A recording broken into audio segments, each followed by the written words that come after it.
What's going on, everybody? And welcome into the 75th episode of the CRZY podcast. As always, I'm your host, Stephen Gates, and this is a show where we talk about creativity, leadership, design, and everything else that helps to empower creative people. Now, be sure to subscribe to the show so you get the latest episodes whenever those come out, because I travel like an absolute idiot, so they don't always come out on the most regular basis. But here we are doing another show. And remember, look, you can listen to all the shows, get the show notes and more for this show and every other one. Just head over to thecrazy1.com. That's thecrazy and the number 1.com.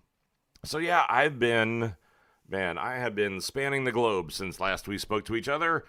I just got back from 2 weeks in Australia, a week in Phoenix. Tomorrow I'm headed to Santa Fe to do a design leadership camp before being home for all of 24 hours before headed to South by Southwest.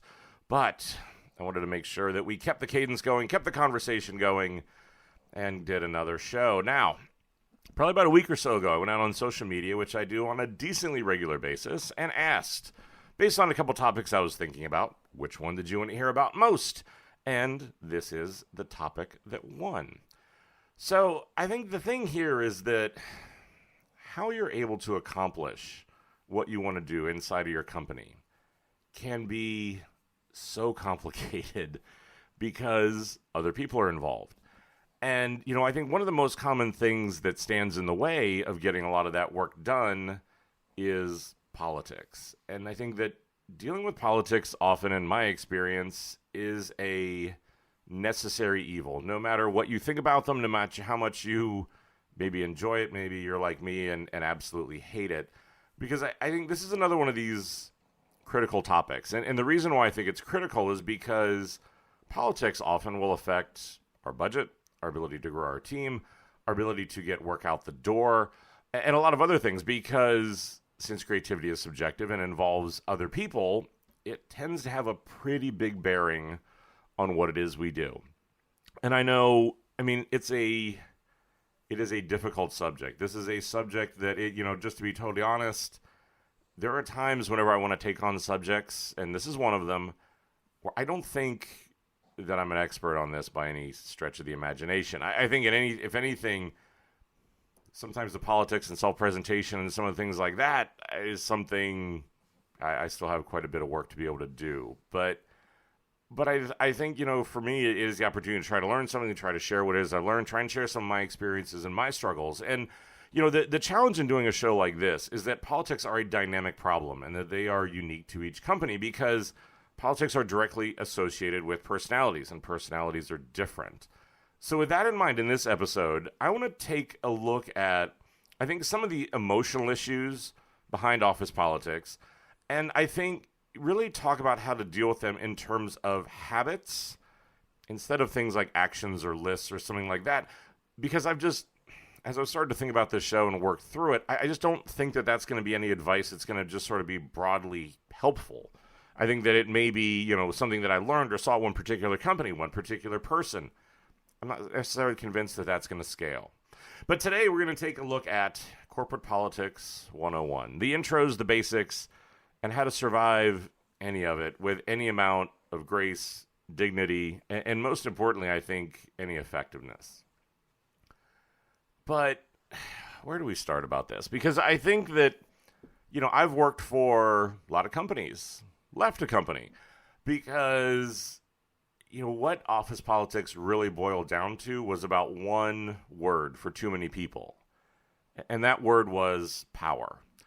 And in the face of that, the politics at some of these companies and some of these teams truly almost becomes, just honestly like a blood sport. It's like the Hunger Games, where it's just, whoever can pull off the biggest political victory, whoever can do these sort of things wins. And I think it's really becoming a big issue. And I think in many cases, the reason why I say that, the reason why I think it's important to this discussion is because I see in so many cases where these internal politics and these wars and these power struggles, they almost become, they really do become more important than the work that's being released. They become more important than what it is we're there to do. That somehow, coming in at who's right or winning this particular victory or doing something like that, that seems to be more of the judge of success than actually shipping good product, than creating good experiences, than having good ideas. And I think especially for creatives, we're much more susceptible to this because I think, obviously the work that we do is very personal. The things that we put out there, we love. And so whenever politics and some of this stuff comes into it, I think that, and this is why I sort of, I guess, wanted to start with the discussion around power, because I think power implies, and I think for many people, they think about politics and they think about what goes on inside of companies like it's a game. And I think if you think about it as in any game, that implies that there is a way to win. And, for me, whenever I think about this stuff, I just think nothing could be further from the truth. Because a game has an end and someone wins.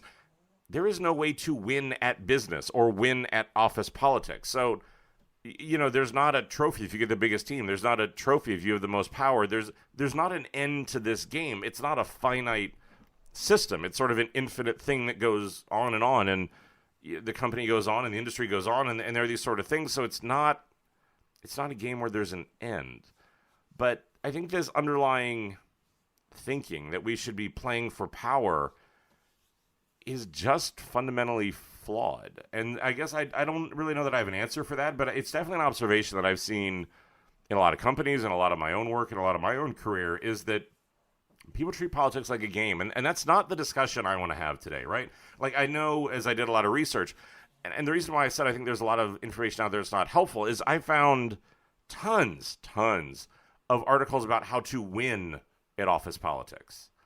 I fundamentally, I guess, reject that. And I think that this is a point where I struggle in this in my own career, where I think sometimes I reject it to the point of almost not engaging in it whenever it happens to me, because I just fundamentally dislike it so much that it's a difficult thing for me to deal with. But that's why I said, I don't want to do this in terms of like right or winning, or because I think for what it is we do, that's not going to be a productive path. And to that end, I think that since so many people do play it like a game, that the consequences, and I guess this is why I feel this way, is that the consequences of those politics, they can be damaging and they can be hurtful.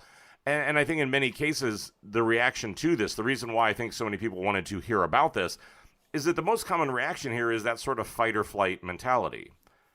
And those are both, I think, also problematic, because I think fighting is only going to cause more resistance, more drama around whatever it is that's trying to get achieved, right? Because I think in many cases, if you decide you're going to fight on something, there are sort of two outcomes. Either the person is going to just simply get run over by you, by whatever your opinion is, and accept it, which is not an outcome that you want, or they're going to sort of return fire. They're going to stand up and in an equal way say, look, I'm not okay with this. And I think flight can be just as bad, right? Because I think if you're going to run away with it, if you're never going to deal with it, then you sort of get labeled as a pushover, and that people are going to take you for granted. And it's a hard balance. It's a hard line to walk to know, how do I get these two things right? And the thing for me is that the fight or flight is that neither one of these options are appealing. And you know what? Neither one are really good for your career. And so I think, the first point I want to make whenever you're dealing with politics, no matter what it is that just remember, like, whenever you do this, you always have a choice. And that you've got to be conscious about how you choose your reactions in the situation, because even if you have the right message or the right intent, but it's given the wrong delivery, or it isn't given a voice, or things like that, those are your sort of reactions. And I think, having gone through this, the one thing that I realized is that the only thing that I can truly control is me. And me being the way that my mentality is, me being the way that I think about things, and me being the way that that isn't expressed in the way that it affects other people. If you play games, if you don't tell the truth, if you try to, again, do those sort of things to take advantage of you and who you are, then those have negative effects. And that's why I said, I think this is something I'm not good at, because, there are times whenever I get hurt, I don't know what. I mean, offended seems like the wrong word. I don't know what. Disconnected, something.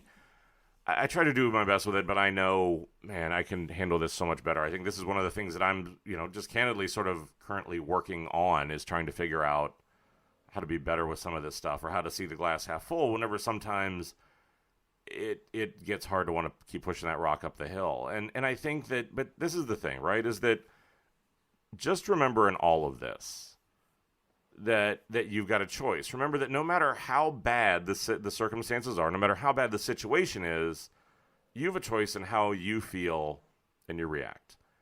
I think, think about your emotions. Think about what prompts them and how you handle them.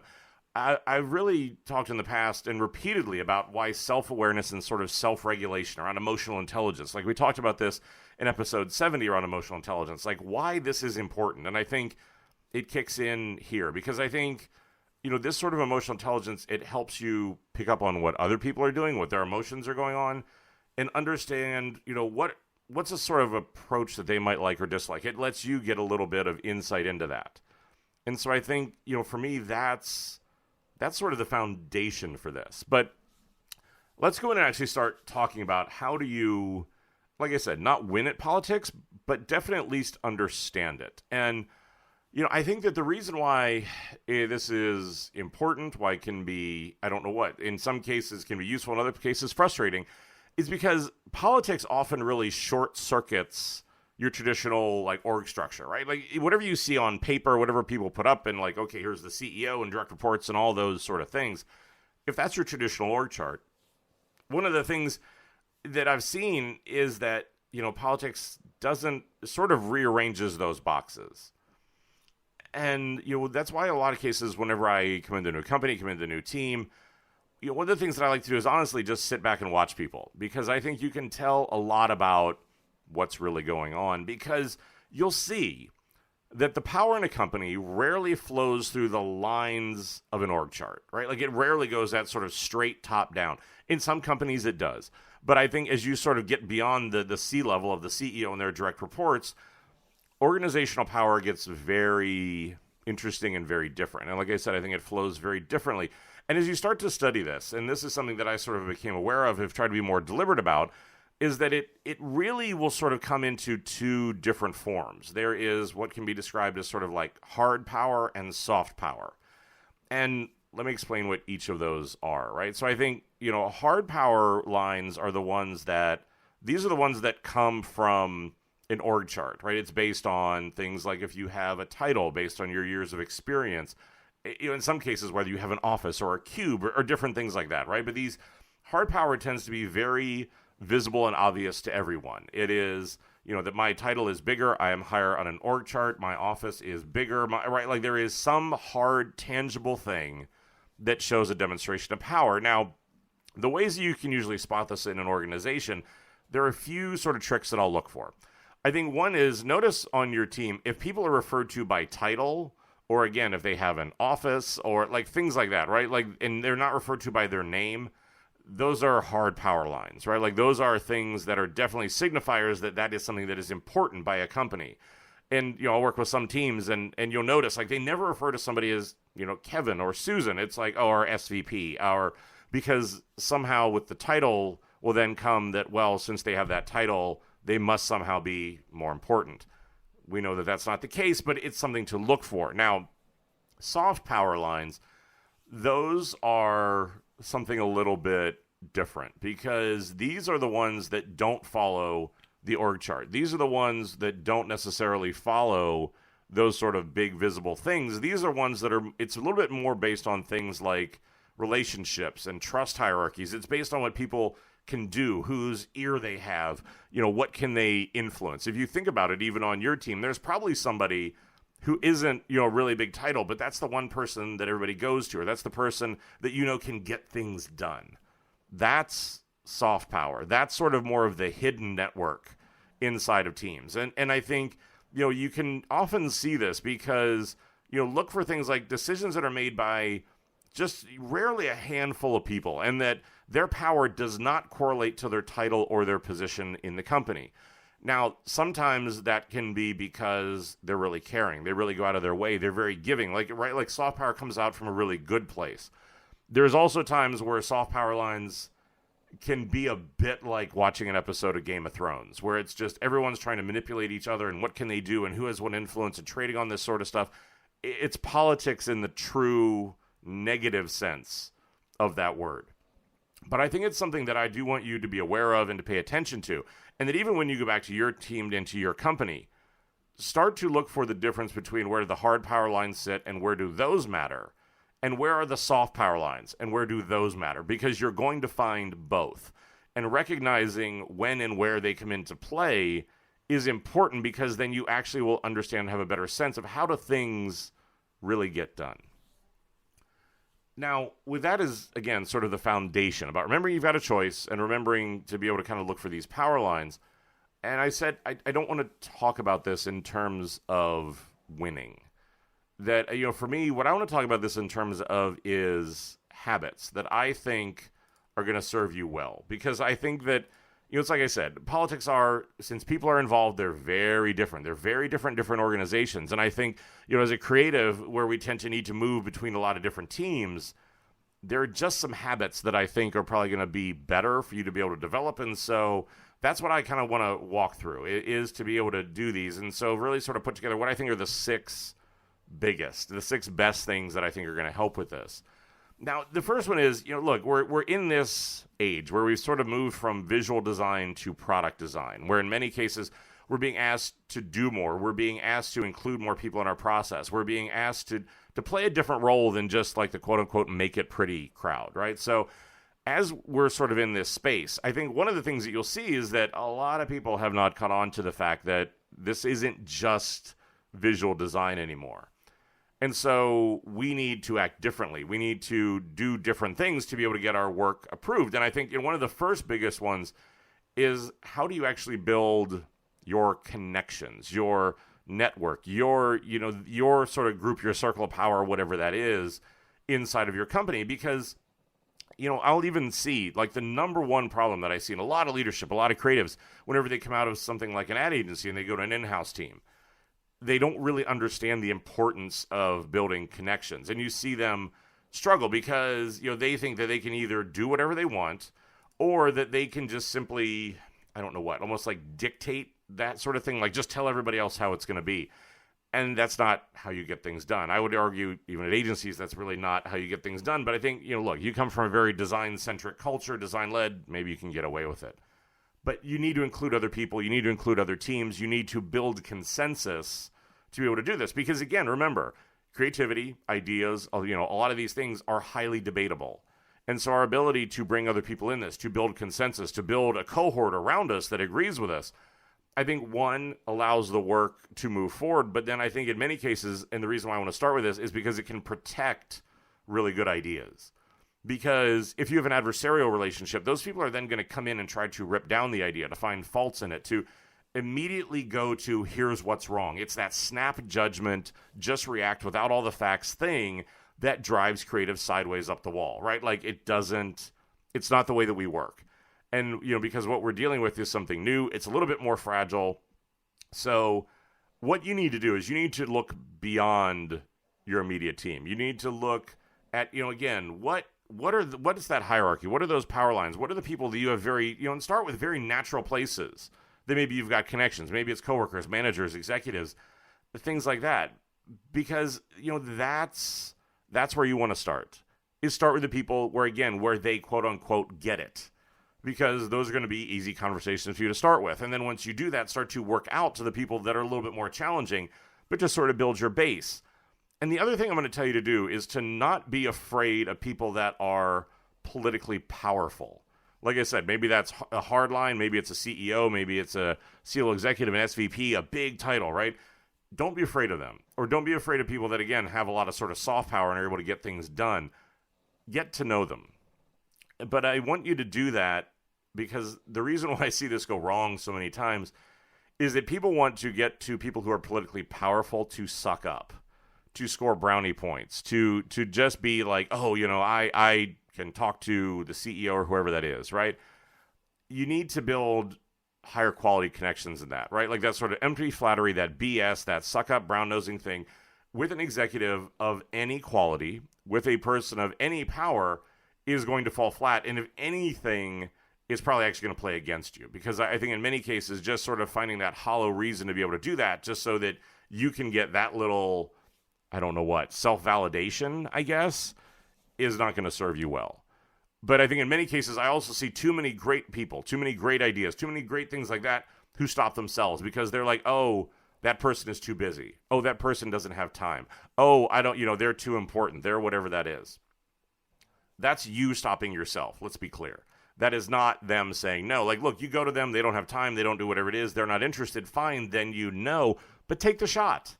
Try to build that connection. Try to get that voice. Because again, I think especially right now, as we're looking at this, as creatives are trying to get more of a seat at the table, as we're trying to say, what is the impact of design? How do we measure what we do? We have to find more ways to break through. We've seen this in the numbers. We've seen it in the studies that most designers and most design teams struggle whenever it comes to move past just them. As it comes time to be able to start to work with other teams, as it comes time to be able to start to interface with these other people, this is where we struggle and we aren't sure what to do because these are arenas that we're not comfortable in.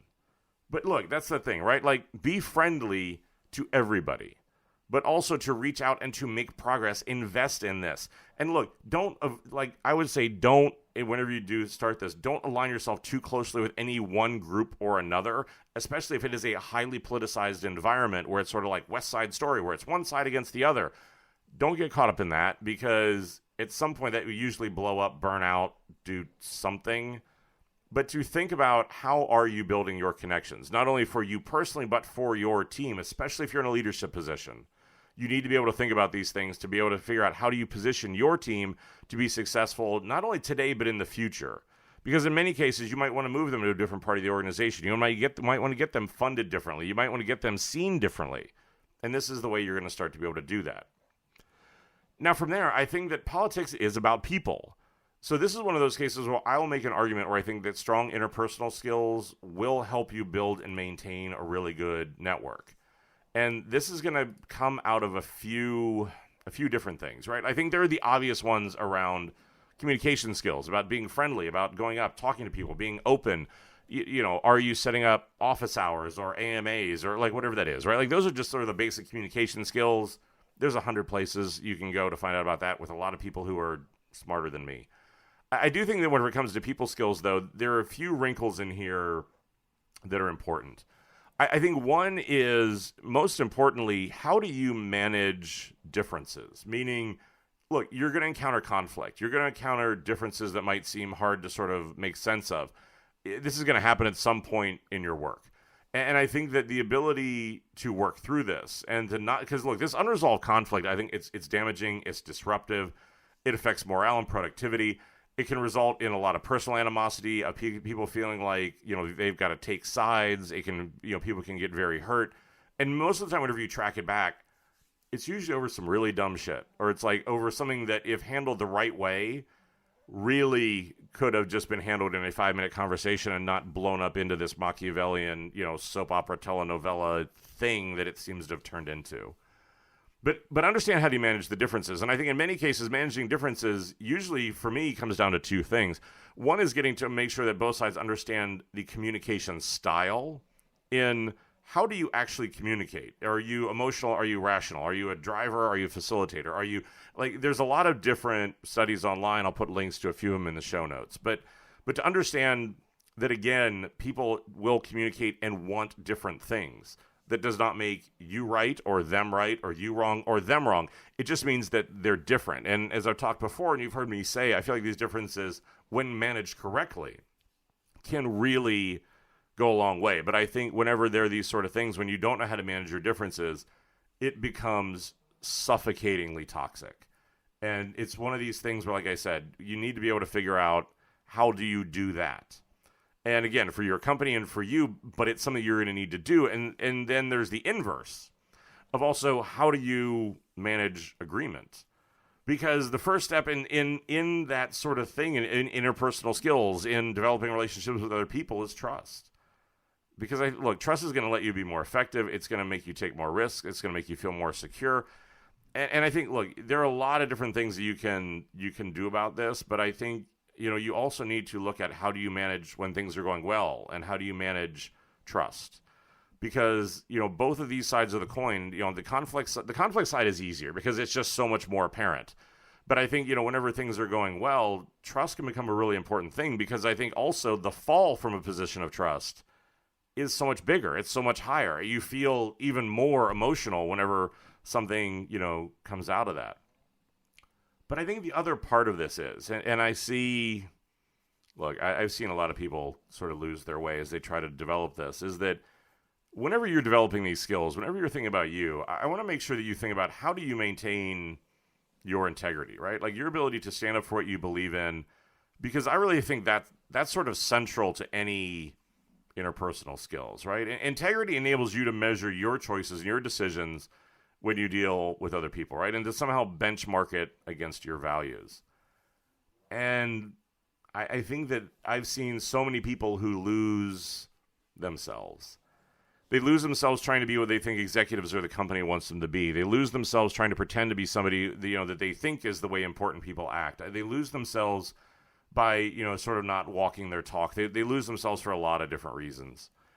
And, the ability to do that with integrity is important. But I think this is a tricky one, because I think in some cases there's also a difference between integrity and ego. Integrity is that you do what you believe in.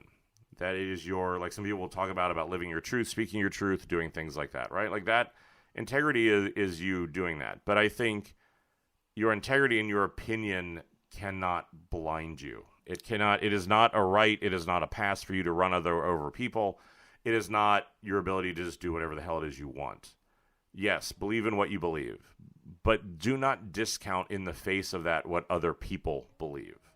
Because I think, integrity does have sort of a moral aspect to it. And in this case, where I know in the past I've sort of split the words between like honesty and candor and different things like that, because I felt like honesty was a moral judgment. Integrity, I do think, does need to have a little bit of morality to it. Because in a lot of cases, especially in this case when we're talking about politics, it doesn't give you the right to run over other people, to crush them, to just do whatever the hell it is you want in service of your goals. Those sort of leaders will stumble at some point. Those sort of people will have to reap the whirlwind at some point. And to the point whenever that happens, the thing that they're going to find is that the people who thought about other people, the people that even if we disagreed, we were able to have a discussion, the people that even if we disagreed, we were still able to respect each other. The ones who instead will just do whatever it is they want, they're going to start to play games, they're going to play politics, they're going to do all this stuff where, I think that a lot of people are going to come out the other side of that sort of feeling played. They're not going to have a good feeling about that. And whenever that happens, whenever that person stumbles, nobody's going to be there to catch them. And it's hard, and it's lonely. And like I said, I think, look, I'm well aware that in many cases I'll ask people to be crazy, but I'm also very clear about not being stupid. There's a difference. Because I think crazy is the one that will stand up for what you believe, but it's not doing it in the face or the blindness to the organization or what's going on around you. So I think that, that sort of leads to the last part about kind of developing your skills. You need to invest time in listening. You need to slow down, you need to focus, you need to learn. And because if this is about people, you need to listen to them. But then I think it's also, your responsibility. And again, I think this is where one of the things I'm working on is I think you also need to create situations that allow for that listening to happen, where you need to ask questions, where you need to solicit feedback, where you need to be able to do that. And I think in that moment, you also need to understand that if you're the one that's being asked for feedback, you carry the burden of telling the truth. Of honestly telling the truth, not like harboring a grudge, telling everybody else, trying to because again, that's the side of politics that is destructive, is the point where it becomes, again, that sort of emotional mess. But I think that, that there is in that moment to listen and to be on the other side to be able to speak. I think this is why a lot of things like, engaging in improv class or things like that for a lot of creatives can be really valuable. And the reason why I'll, ultimately even recommend doing things like improv is because improv is about active listening and then active reaction. And I think when we talk about leadership, when we talk about a lot of these sort of things, these are the skills that become really important. But there are often things that you're not going to have much control over, too. Because if we're going to have an honest conversation about politics, I'm not going to, spin some sort of Pollyanna tale about, you're going to be able to go out and control everything and be able to great and run the world, right? Because one, that's a winning construct. But look, there are times where there's corporate politics, client demands, mandates from your boss that influence you and your work, and that not everything is something you're going to have the ability to really influence. But I think at the same point, on the one hand, look, I don't advocate going to war over it, but on the other hand, I don't advocate just simply sitting there and sort of taking, quietly just accepting it. Because for a lot of people, and look, I would put myself in this, as I look back over my career, too many people too many times. Too many times I've just sort of bitched and complained about these events that I can't control. And when you step back and you think about it, it is a short-term emotional outlet. And I think this is one of the places where, again, I will be very open that I try to work on about how not to give in to that, I don't know what, slightly darker, slightly more emo side of myself that just wants to be angry and sort of not, and just, I don't know what. And I guess the response tends to be proportionate to the size of the change. If it's a small thing, I just sort of like grumble around, go pet the dog, feel better, move on. Bigger things like that are a little harder for me to move past. But I think, the thing is that the ability to do that, it is a short-term emotional outlet, but what results did it really accomplish? What did it make better? And you know what? Pretty much most every instance, it probably didn't really accomplish much of anything. So here's the thing, is that instead of feeling victimized or angry about the situation, focus on the things that you can do to influence that situation. Focus on the ways that, again, even if you don't agree with it, how can you make it better? How can you change it, influence it? Maybe that's one conversation, maybe it's a series, maybe it's something that can be done quickly, maybe it's something that's going to take a whole lot of time. But the way you want to do that here again is that your circle of influence, those sort of people, those relationships you built can be your power. Because if it's something you believe in, go fight for it. Go, express your opinion. Go do something about it. Make changes. Do something different. Don't just blindly accept it, because that's going to sit and fester. But I think the ability to have this network, to be able to have that sort of support system, it helps you overcome, because ultimately what it is a feeling of helplessness. Again, if we're really going to be honest, that's where politics for most of us sucks the worst. And it takes that victimized feeling away, and it lets you see that someone, cares. It lets you see that you have support. It lets you have conversations. It lets you release the frustration in a more productive way and to be able to have a conversation around it. But here again, they need to be honest conversations, because again, if you start playing games and playing politics and doing that here again, now we're back to having a problem. And look, you may not be able to change the eventual outcome. You may still have to accept whatever the decision was. But you can walk away knowing that you've done your best, and you didn't let this bad decision, on the behalf of other people. You didn't let the politics, you didn't let somebody else doing something make you bad too. And in many cases, because I think at the end of the day, at some point the team fades away, the company fades away, and you're left with you. As you move from company to company, as you move through your career, you're left with you. And the thing is, in all this, none of us are perfect. We're all broken. We're all broken somehow. Some ways may be very small, some ways it may be very big. But your ability to live with you, to live with the decisions that you made, to live with the truth that you know, like I said, don't be blinded by it. Don't just say that I'm always right, and don't do that.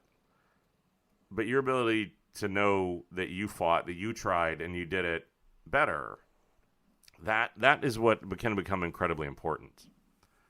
But I think that the other part of this, and one of the things that I do think is important in this, that I do want to bring up, is that, because look, whenever they're office politics, you're going to get angry with people. It happens, right? No team is perfect, especially whenever you do creativity, whenever you do things like that. Ideas are shared, taken, worked on. Teams are built. People come and go. Not everything, is sunshine and rainbows. There are going to be times when you want to sort of give in to that urge, give somebody the piece of your mind, and teach them a lesson. Don't. I think that in many cases with politics, like I said, that's the ugly side of it. That's the manipulative side of it. That's the side that is not going to serve you or your career any good. Because, you know what? People remember the moments when they were humiliated or when they were insulted. They remember the moments they were lied to. They remember the moments, they remember the arguments, they remember the times whenever they thought somebody was one person, they turned out to be something else. Even if you win the argument, or, even if you make some sort of short-term decision that gets you the business result that you feel good about, you may feel good about it now, you're going to pay the price later. Because I think, my only thing is just, this industry is too small. Too many people know each other. Too many, it's just, and one of the only real things that you'll carry as you go forward is your reputation. And this sort of win at any cost mentality, there are some companies that want it. I'm sure you can find a career and make a very good track out of doing that. For me, for the way that I've done things, you're going to pay the price. And because you're going to need help from somebody down the road. You're going to need help from some sort of thing, a recommendation. You're going to apply for a job, and without, even being on the reference list, somebody's going to call somebody, right? And it's like I said before, you need to build a network. And the last thing you want is to screw it up because you got anger towards somebody. All because you enjoyed this sort of brief moment, this emotional outburst at somebody else's expense. And I think that's the part of all of this, right? Is that it can't become personal. We need to be able to disagree. We need, even at times, to be able to be angry. But we need to be able to sort of put it in the middle of the table, to be able to discuss it honestly, openly, fully, and to be able to move on from it. Because of the moment that it gets personal, the moment that there feels like there is an agenda, that is where politics is destructive. That's where politics ruins relationships. It ruins people. I've seen it with too many people. I've seen it with people who don't even understand that it's happening to them, and they don't understand why. Because they've given into these sort of things. And so if it's not going to be personal, what should it be, right? Because whenever conflicts happens, whenever politics happens, it's easy to be sucked into that tunnel vision focus on, okay, great. Well, what's the immediate difference? What's the immediate reaction? I'll tend to say that whenever you sort of turn it just, what can I get out of it? What can I do? Whenever it starts with, I too many times and too many sentences in a row, it becomes self-defeating. And the thing is that, in many cases, whenever it is that sort of personally driven agenda, the chances are you're gonna invite more resistance by focusing on the differences in people's positions and opinions than if you try to focus on something else. And the thing for me is that with all of this is to take it out of being personal. The way to sort of mitigate that without looking like, you're trying to, because again, I don't want to look like I'm fighting to emerge the winner in a conflict, is I want to focus on, again, to realign the source of truth. We talk about it in the work, about how do you realign the source of truth. Politics really is pretty much the same. Focus on a business objective. Because, look, in the light of what's best for the business, you can discuss the pros and cons of that. It becomes a neutral ground to be able to talk about this. Because, look, at the end of the day, hopefully everybody wants the business to be successful. And if the business doesn't win, then nobody in the organization is going to win. So it gives you a sort of this third party. It gives you a place that by steering the discussion in that direction, you're going to, you're going to disengage from those petty differences, from the personal stuff, and you're going to make it about how do you get things done, right? Because politics at its best is about how do people come together, how do they work together, how do they get stuff done. It's the structure that gives that frame. It's the power that drives it forward. At its worst is whenever it becomes personal, becomes about power, becomes about something else, right? So focus on the business. But like I said before, and I think this is the last point that we've sort of talked around a little bit, is that, in many cases, politics comes down to power. Who has it? Do I have it? You have it. Who has it? Who's right? Stuff like that, right? And look, I think maybe it happens because we're taught to win, right? Maybe that's just because in so many things there needs to be a winner. But the problem is, as a result of that, somebody else has to lose. And at the same time, we're afraid to let other people win because it implies that somehow we're weak. We're not a leader. We're not in control. Because if there's a winner, then there has to be a loser. If there's right, there's somebody who's wrong. This is what I'll continue to come back to when we talk about creativity, interpersonal relationships, stuff like this. Right is not the goal. Winning is not the goal. And for me, it really is about, I'm a big believer in you put the shoe on the other foot. Learn to think in terms of how can we both win in this situation. And I think in a lot of cases, this requires you to understand the other person's perspective and what's in it for them. This is why I'm a big fan of put the shoe on the other foot. Because if I'm about to do something, if I'm about to say something, if I'm about to act in a particular way, if the roles were reversed, how would I feel? Would I be okay with that decision being inflicted upon me? Would I be okay with me acting that way, with someone else acting that way towards me? Would I think about it? It's a simple thing, but it can be powerfully enlightening to be able to go back and say, okay, look, I did this. I made this decision. I did whatever it is, and I believe in that. There can be a real arrogant blind spot in that. And like I said, the ability to flip the roles around and be able to say, look, if this hard decision, if this whatever it is, if this way of acting, whatever that is, was about to be done to me, how would I feel? And look, there's some part of barometer. Maybe you don't care. You should. Because I think you need to find a solution that's going to work for both sides. And I think this ability to approach things as win-win, it's an enduring strategy, I believe. I think that it's how you build allies, and it helps you win in the long term. And that's really what this is about, right? Is that it is about how do you build these relationships? How do you get stuff done? How do you look back? Because whenever you look back at things, it really is about,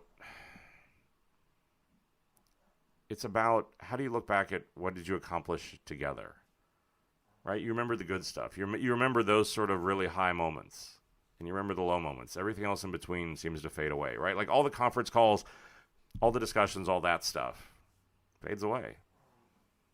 But how does everybody win? How does everybody get better? Because that's why I said is I see too many teams, too many organizations that's what they value is winning. They value winning an internal battle. That's why all of their experiences, the organization of their experiences match their org chart. That's why, they're a superpower, and the best thing they're best at is rationalizing mediocrity, because the work is the truth. Keep saying it for a reason, right? If internal battles in politics are what it is you really want to win, it's going to show up in the work. Because all of those battles and all that stuff, great, internal victories, does not do a damn bit of good for the work. And that ultimately is what's going to matter. That's your source of truth. But that's the thing here, right? Be open. Be honest. Don't play games. But at the same point, right? Like, don't be naive. Know your value. Know what you bring to the team. Know what you can do. But know that your responsibility and obligation to the team is bigger than just you. No one in politics has gone too far. Look, nobody's perfect. I'm not saying that. I'm not asking you to go out and make their best decision every time.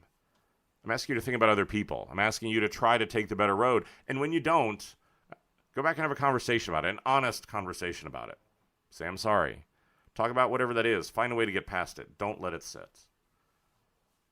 Because that's when politics is at its worst and the most destructive, is whenever we make it about all this other stuff, right? We make it about winning. And that's not what this should be about. That's like I said, in some ways I wish I could probably help give more tangible, specific, go talk to this person and do this, and 1, 2, 3, equals 5. But that's just not the way people work. And so, like I said, focus on these couple things, right? Like, go out and build connections and to do it genuinely and honestly. Develop your people skills. Really look at how do you manage the differences? How do you manage agreement? How do you do it with integrity and to listen to people while you do it? To understand that, again, that network can be a source of power, and it can really be a place to be able to help you do that. Whenever you have these disagreements, when you do this sort of politics, don't ever make it personal, because that just takes it to a very different place. Instead, focus on the business and focus on other people. Think about how do both sides win, not just how do I get my way. Because that sort of black and white thinking, again, somebody's right and somebody's wrong. Why can't we just find a better way forward, right? Because I think, like any creativity, any of the work we do, the best work is going to figure out how do I take this challenge and overcome it?